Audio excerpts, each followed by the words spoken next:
বিসিবিতে মনোনয়নপত্র প্রত্যাহারের সময় শেষ হয়েছে। সেখানে আছেন সহকর্মী হাসিনুর রহমান। সরাসরি চলে যাব তার কাছে। হাসিনুর, মনোনয়নপত্র প্রত্যাহারের সময় তো শেষ, তামিমের সাথে আর কে প্রত্যাহার করলেন? পূর্ণাঙ্গ তালিকাটি কখন নাগাদ পাওয়া যাবে? পূর্ণাঙ্গ তালিকাটা যে কোনো সময় দিয়ে দিতে পারে, তবে আমরা যেটা জেনেছি যে দুপুর 2টার দিকে হয়তো তালিকাটা দেয়া হবে।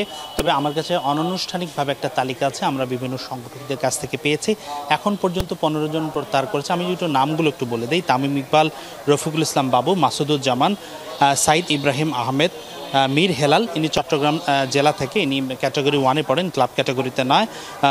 সৈয়দ বোরহান পাপ্পু, ইশরাফিল খসরু, সাব্বির আহমেদ রুবেল, তৌহিদ তারেক, আসিফ রাব্বানি, সিরাজউদ্দিন মোহাম্মদ আলমগীর ক্যাটাগরি 3 থেকে, ইয়াসির আব্বাস, ফাহিম সিনহা, তিনি কিন্তু বর্তমান বোর্ডেরও পরিচালক, ফাহিম সিনহা, সাইফুল ইসলাম সপু এবং ওমর শরীফ মোহাম্মদ ইমরান, এই 15 জন নাম প্রত্যাহার করেছেন বলে আমরা অনানুষ্ঠানিকভাবে লিস্ট পেয়েছি। তবে আনুষ্ঠানিক যেই তালিকাটা দেওয়ার পর আমরা আরও স্পষ্ট হব। তবে এটা মোটামুটি আমি বলতে পারি 99% ঠিক এখান থেকে কোনোটা গরমিল হবার কথা নয়।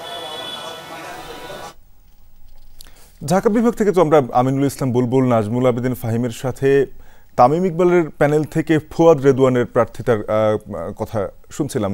তো সেই প্যানেল থেকে রেদওয়ান কেন প্রত্যাহার করলেন না প্রার্থিতা? এ বিষয়ে কোনো কিছু জানা গেছে কিনা?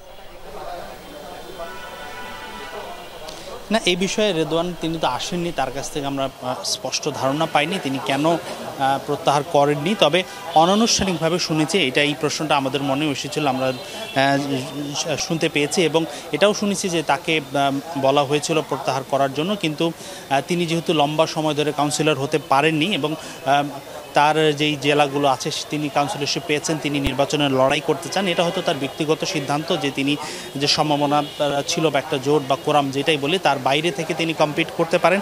আবার এখানে বলে রাখা ভালো, এটা নির্বাচনী নতুন কোনো সমীকরণ হলেও কিন্তু হতে পারে, যেহেতু এই ক্যাটাগরি থেকে তিনি কিন্তু খুব পুরনো একটা সংগঠন, 3 জন দাঁড়িয়েছেন, 2 জন হবেন।